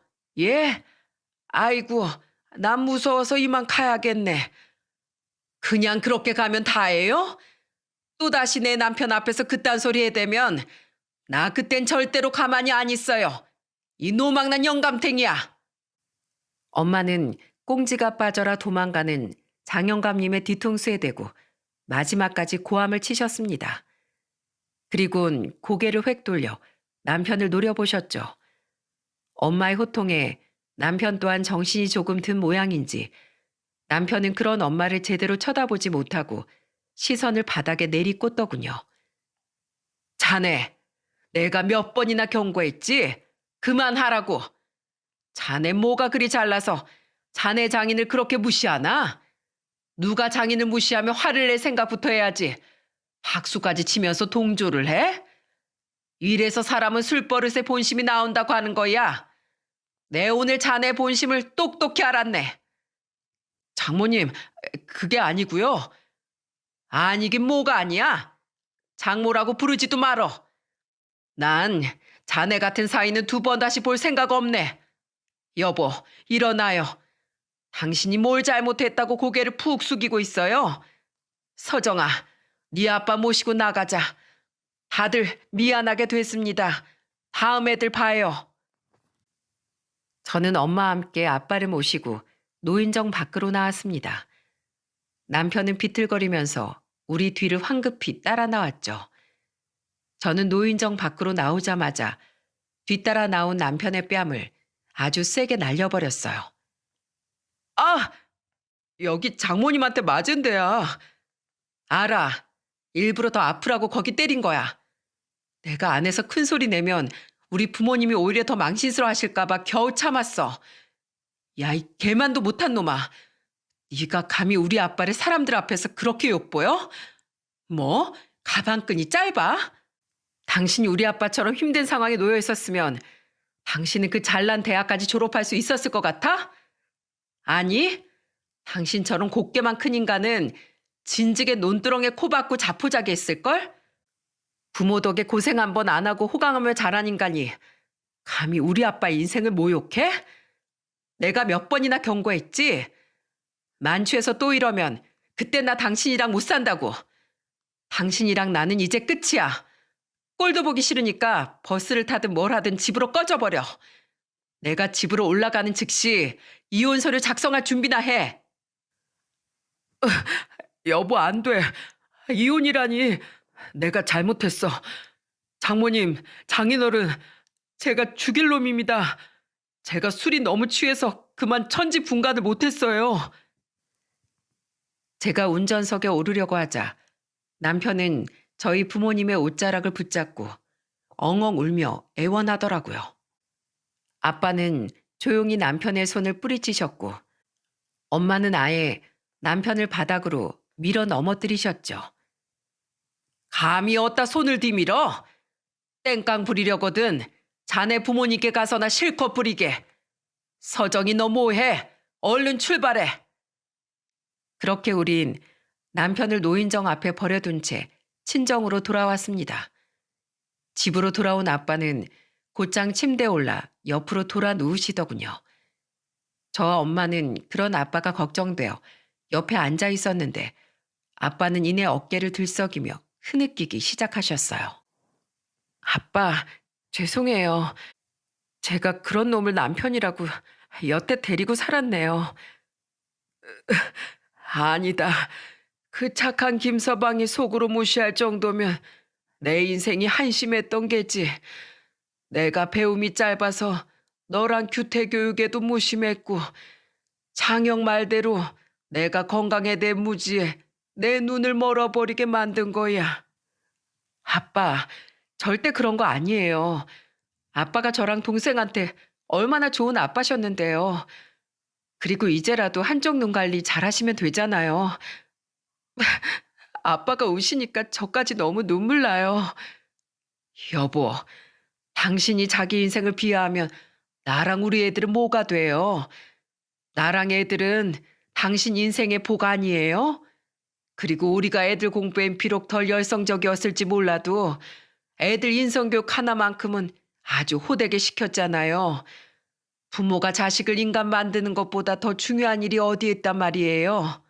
그깟 술주정뱅이 얘기 하나 때문에 당신 인생을 부정하지 마시구랴. 누가 뭐래도 당신은 우리한테 훌륭한 남편이고 아빠예요. 고마워 여보. 고맙다 우리 딸. 그런데 1시간 정도 지났을 때 집 앞에서 큰 소리가 나더군요. 장모님, 장인어른, 제가 잘못했습니다. 한 번만 용서해 주세요. 그건 바로 엉엉 울며 용서를 빌던 남편의 목소리였어요. 남편은 걸어서 친정을 찾아온 것 같더군요. 문을 열고 내다보니 남편은 마당에 무릎을 꿇고 있었습니다. 엄마는 화가 나서 밖을 내다보지도 않고 소리치셨죠. 얼른 집에 가라고 해라. 우리 집 마당에 발도 들이지 말라고 해. 꼴도 보기 싫으니까. 엄마 말씀 들었지? 가. 난 당신한테 더 이상 볼 일 없어. 차는 내가 가져갈 테니까 당신 알아서 가. 아, 애들은 내가 데려가서 키울 거야. 당신 같은 주정뱅이 아빠 밑에서 애들이 뭘 보고 배우겠어? 여보, 내가 정말 잘못했어. 나 장인어른 뵙고 직접 용서 구해보면 안 될까? 나도 내가 대체 왜 그런 건지 잘 모르겠어. 어디서 우리 아빠를 직접 보고 싶다는 말이 나와? 당신은 우리 아빠 마주할 자격조차 없어. 가라고. 저는 마당에 대야에 놓여있던 물을 남편에게 끼얹고는 집으로 들어와 버렸습니다. 평생 가족을 위해 헌신하고 고생하신 아빠를 그렇게 모욕한 남편에게 화가 치밀어 올라 참을 수가 없었죠. 그런데 유리창 너머로 지켜보니 남편은 반나절이 지나도 무릎을 펼 생각조차 않더군요. 찬물을 뒤집어 쓴 데다 겨울이라 많이 추웠을 텐데 남편은 꼼짝도 하지 않고 눈물을 뚝뚝 흘리며 무릎을 꿇고 있었어요. 김서방 들어와 보라고 해라. 엄마, 우선 들어오라고 해. 여기서 동사하기라도 하면 무슨 초상치를 일있니? 김서방, 자네 들어와 봐. 엄마는 남편에게 들어오라고 소리치셨습니다. 그런 남편에게 문을 열어주니 남편은 다리가 많이 아팠는지 쩔뚝거리며 집으로 들어오더군요. 남편은 소파에 앉은 부모님 앞에서 서서 다시 사죄를 하기 시작했죠. 제가 정말 죄송합니다. 정말 2번 다시 이런 일 없을 거예요. 장인어른, 제가 평소에 장인어른을 얼마나 잘 따랐는지 아시잖아요. 술에 취한 제 몸에 무슨 망령이라도 들어왔던 건지 모르겠지만 전 정말 진심으로 장인어른을 존경하고 좋아했어요. 제발 제 말 한 번만 믿어주세요. 서정이한테 들었네. 평소에도 주사 문제가 심했다면서? 이 사람아, 나에게 막말을 한 건 그렇다 치더라도 술에 그렇게 잡아먹혀서 살면 쓰나. 그것도 애가 둘씩이나 있는 가장이 말이야. 내가 주정뱅인 부친 아래에서 자라서 잘 아네. 주사는 심해지면 심해졌지 절대 나아지질 않어. 그 가족의 고통을 누구보다 잘 아는 내가 어떻게 자네를 믿고 우리 딸과 손주들을 맡길 수 있겠나? 죄송합니다, 장인어른. 제가 반드시 술을 끊겠습니다. 더 이상 술 문제로 가족을 괴롭히지 않을게요. 각서라도 쓰겠습니다. 여태 우리 서정이한테 못 지킨 약속이 한 트럭은 된다는데 우리가 그 말을 어찌 믿나? 무엇보다 내 남편에게 자네가 오늘 한 비수 같은 말들 나 절대로 잊지 못할 걸세. 이 양반은 천성이 너무 착해서 그 일을 봐줄 수 있다고 쳐도 난 오늘 일 절대 그냥은 못 넘어가. 그럼 제가 어떻게 할까요, 장모님? 제발 저한테 기회를 한 번만 주세요. 그럼 자네 말대로 각서부터 쓰게. 또다시 술 문제를 일으키면 그땐 두말 없이 우리 딸과 이혼하겠다고 말이야. 물론 손주들도 전부 서정이한테 보내야 해. 그리고 둘째, 자넨 어른에 대한 공경심을 제대로 배워야 할 필요가 있는 것 같아. 자네 아직 휴가도 한참 남았지? 그럼 남은 휴가 기간 동안 여기서 나한테 인성교육 좀 제대로 받아볼 텐가? 네, 네, 장모님. 그럼요. 얼마든지요. 그럼 이 집에서 지내면서 앞으로 동네 어르신들 좀 도와드리고 다니게. 우리 마을엔 혼자 사는 어르신들이 많으니까 가서 집안일도 도와드리고 말동무도 해드리고 오는 거야. 하는 신용만 했다간 그날로 이 집에서 쫓겨날 줄 알게. 어때 서정아? 김서방을 한번 봐줄래 말래? 우선 이 사람 하는 행동 보고 결정할게요. 당신, 내가 마음 같아선 두 번 다시 꼴도 보기 싫은데 아빠도 계속 당신한테 마음 쓰여 하시고 엄마가 저렇게까지 말하니까 내가 기회는 한 번 줘볼게. 그런데 두 번은 절대로 없어. 알았어? 고마워 여보. 장인어른 장모님 정말 감사합니다. 뭐든 시키시는 대로 열심히 다 할게요. 그날 남편은 술 문제를 일으키면 제가 원하는 모든 조건으로 협의 이혼을 하겠다는 각서를 썼습니다. 엄마는 그 각서를 안방으로 가져다 두셨죠. 그렇게 남편은 엄마의 명령으로 마을 어르신들을 돕게 되었습니다. 저는 남편이 잘하고 있는지 확인하기 위해 남편을 따라 나섰죠. 첫 번째 집은 전박이 할아버지라고 불리는 80대 어르신의 집이었는데 성정이 거칠기를 소문난 할아버지는 남편에게 대뜸 호통을 치셨어요. 뭘 꿔다 놓은 보리자루 마냥 멀뚱멀뚱 앉았어. 나 도와주고 싶다고 일부러 온 거라며? 제가 뭐 해야 할까요, 어르신? 가서 텃밭에 있는 채소들도 좀 따고 마당도 쓸고 해야지. 허리 아픈 노인네 돕는 일이 뭔지도 몰라? 대학까지 나왔다는 놈이 영 어리버리하구먼. 아, 청소, 텃밭. 네, 어르신. 갈게요, 가. 남편이 허둥지둥 마당으로 나가자 할아버지는 제게 눈을 찡긋하셨어요. 그리곤 장난스러운 말투로 이렇게 말씀하셨죠. 서정이 너희 모친이 자기 사이 좀 호되게 굴려달라고 동네방네 부탁해 놨어. 나이가 40이 넘었다고 해도 어차피 우리한텐 자식벌 아닌가. 자식 교육 다시 시키겠다는데 부모뻘인 우리가 응당 도와야지. 남편은 그날 할아버지의 속옷까지 전부 손빨래를 하고서야 쉴 수 있었습니다. 남편은 화장실에 버젓이 있는 세탁기를 흘끈거렸지만 무시무시하게 눈을 부라리고 있는 할아버지께 차마 아무 말도 하지 못했죠. 아이고, 삭신아. 자, 고생했어. 이거 따뜻한 보리차야. 좀 마셔. 자네 술 마시면 애미애비도 못 알아보는 진상이라며? 그래서 내 술은 못 주네. 남편은 머쓱한 표정을 지으며 할아버지가 주신 보리차를 마셨어요. 할아버지는 그런 남편을 보며 혀를 쯧쯧하고 차더니 옆에 앉아 이야기를 시작하셨죠. 자네가 오늘 한 일, 우리 어릴 땐 일상처럼 매일 하던 일이었네. 당시엔 대부분의 사람들이 가난했어. 나라가 전쟁을 치른 지 그리 오래되지 않았으니 시대가 사람들을 힘들게 만들었지. 그래서 우리 또래는 학교도 못 가고 농사를 짓거나 남의 집에 일꾼으로 보내지거나 한 사람들이 굉장히 많았지.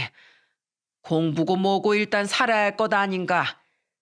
지금은 대학을 못 나오면 사회에서 무시받는 일이 흔하다지.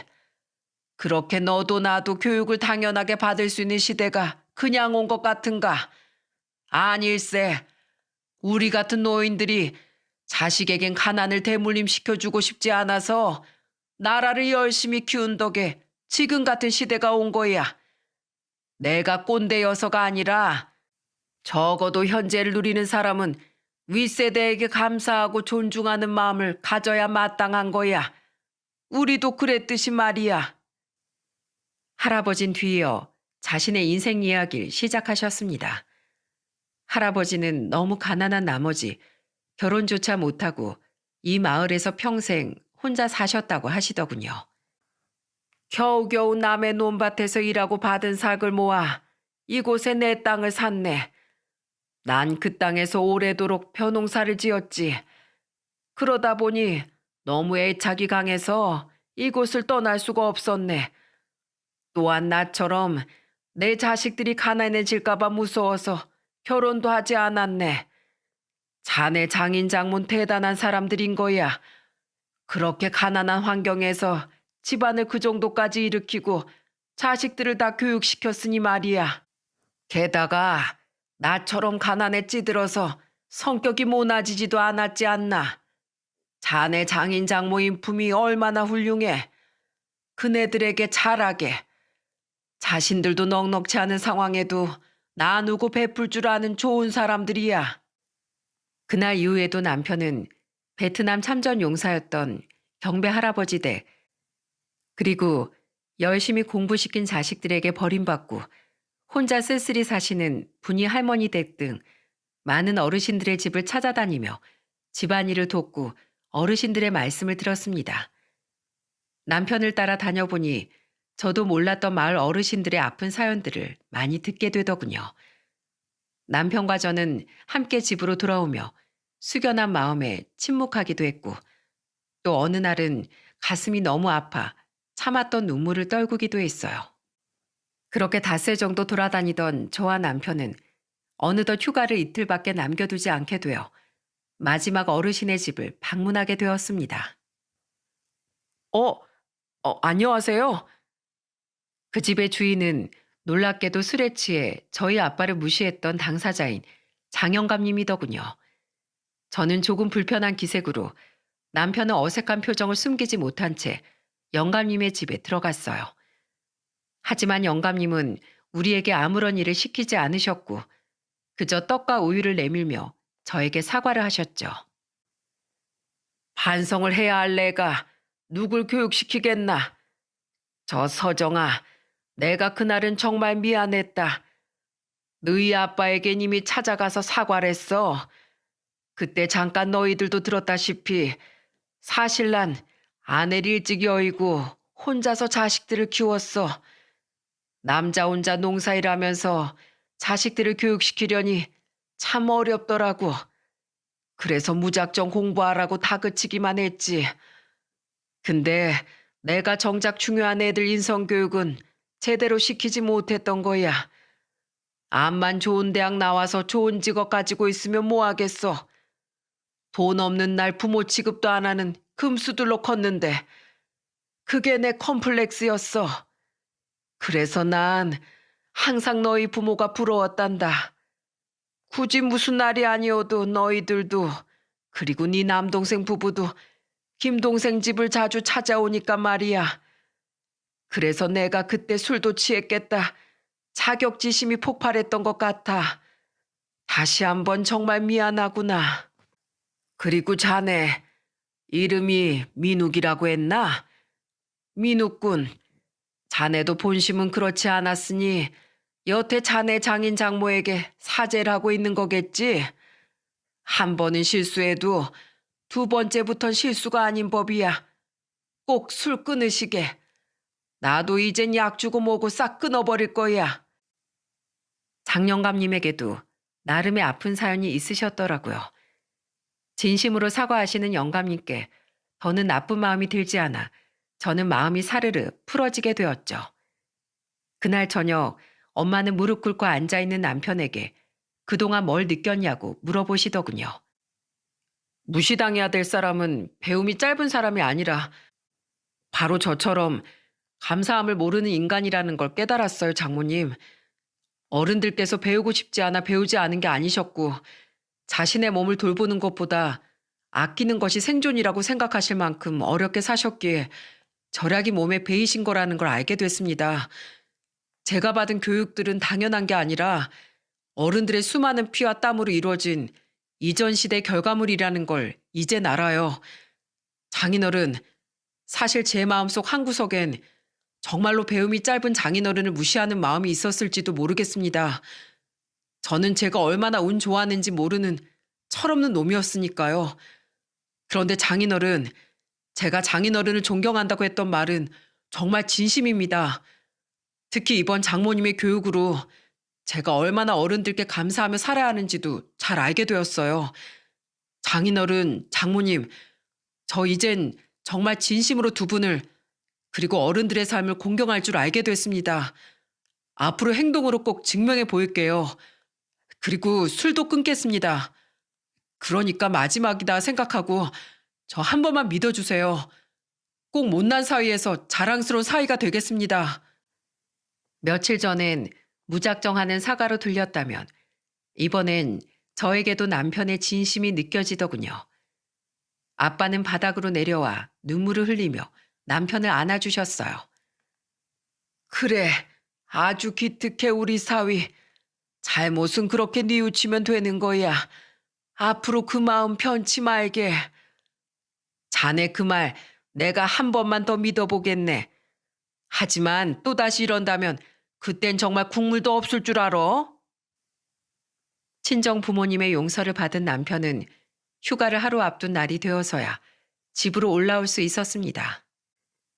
그렇게 1년이 지난 지금 남편은 정말로 단 한 방울의 술도 입에 대지 않고 있어요. 회식 자리에도 잘 나가지 않고 나가도 음료수만 열심히 먹다가 돌아오곤 하죠. 남편이 명절 저녁에도 술을 마시지 않자 시댁 식구들은 의아하게 생각했는데 남편이 창피한 표정으로 당시의 일을 털어놓으니 시부모님은 얼굴이 시뻘개지시더군요. 아이고, 이게 왜 망신이야. 진즉에 우리한테 말했으면 우리가 사돈들께 사과 전화라도 드렸을 것 아니야. 미안하다 어머마. 우리가 얘를 인간은 만들어 놓은 줄 알았는데 단단히 착각했나 보다. 너 10살 이후로 나한테 맞아본 적 없지? 빗자루 어딨어? 너 당장 이리 와. 아버지, 아파요. 나 지금 술도 끊고 반성도 많이 했다니까. 아, 아. 그날 남편은 시아버지께 신나게 두들겨 맞았고 시어머니께도 등짝을 5대나 맞아야 했습니다. 그리고 시부모님께서 저희 부모님께 사과 전화를 드리는 것으로 그날의 소동은 마무리됐죠. 그 뒤로 우린 친정에 4번을 내려갔는데 남편은 그때마다 노인정이나 마을회관으로 찾아가 어르신들께 작은 선물이나 간식을 나눠드리곤 합니다. 작년의 일로 마을엔 남편의 존재를 모르는 분이 없어 남편은 완전 스타가 됐어요. 여보, 나 이번 마을 잔치에서 무슨 노래 부를까? 이 잔치라는 게 술을 안 마셔도 자동으로 흥이 나더라. 나 마을 잔치마다 빠지지 않고 꼭 참석할 거야. 동네 어르신들도 나 완전 좋아하셔. 장인어른, 장모님, 제가 두 분께 자랑스러운 사이가 되겠다고 했죠? 제 덕에 두 분이 동네에서 어깨에 힘 좀 주시겠습니다. 언제 저희 부모님께 엉엉 울며 용서를 구했냐는 듯 남편은 저희 부모님 앞에서 의기양양한 모습을 보이곤 합니다. 하지만 저희 부모님도 저도 모두 알죠. 남편이 두 분께 여전히 죄송한 마음을 가지고 있고 그 행동들은 모두 두 분께 더 잘하고 싶어서 부리는 애교라는 걸 말입니다. 그리고 남편이 마을 어르신들께 잘하고자 하는 행동 또한 어르신들의 삶을 진심으로 존중하게 된 남편의 착한 마음에서 우러나온 것임을 아내인 저는 누구보다 잘 알고 있답니다. 남편은 술 문제만 빼면 원래 마음 여리고 착한 사람이었으니까요. 아빠, 오늘 저녁에 플레이스테이션 게임해요. 그럴까? 너희 아빠랑 게임하면 한 판도 못 이겨서 엉엉 울 텐데. 아빠는 우리한테 지고 울지 마세요. 술자리가 사라지자 남편은 아이들과 훨씬 많은 시간을 보낼 수 있게 되었어요. 원래도 아빠를 좋아했던 아이들은 요즘 남편의 퇴근 시간만 목이 빠져라 기다리곤 하죠. 아무래도 아들들이니 엄마인 저보다 아빠 노는 것이 더 즐거운 모양이더라고요. 그럼 저는 그 모습을 보고 흐뭇해하며 느긋하게 저녁상을 준비하곤 합니다. 저희 친정 식구들은 그날 일을 계기로 다 같이 술을 끊었어요. 하지만 술 없어도 우린 여전히 즐거운 시간을 보내곤 하죠. 술을 마셔도 안 마셔도 남편은 여전히 어느 곳에서나 분위기 메이커였거든요. 이렇게 우리 가족은 알코올과의 전쟁을 끝냈습니다. 저희 가족에게 일어난 소동처럼 다른 가정에도 술 때문에 많은 문제가 생기곤 하죠. 술이라는 건 적당할 땐 삶의 즐거움을 주지만 자신이 조절할 수 없게 되는 그 순간 수많은 불행을 몰고 오게 되니까요. 저는 그런 분들께 술 없이도 충분히 즐겁고 행복한 삶을 살 수 있다고 말씀드리고 싶어 이렇게 사연을 보내게 되었습니다. 그리고 다행히 저희 남편은 상담과 약물의 도움 없이 술을 끊어낼 수 있었지만 의학이 도움이 필요한 분들이라면 망설이지 말고 병원을 찾아가셨으면 좋겠어요. 결국 술에 잡아먹혀 자신의 정신과 건강, 그리고 마지막엔 자신의 삶까지 망치기 전에 말입니다. 그럼 다들 윗세대 어른들의 산물인 현재를 건강하고 행복하게 살아가시길 바라며 이만 사연을 마치겠습니다. 감사합니다.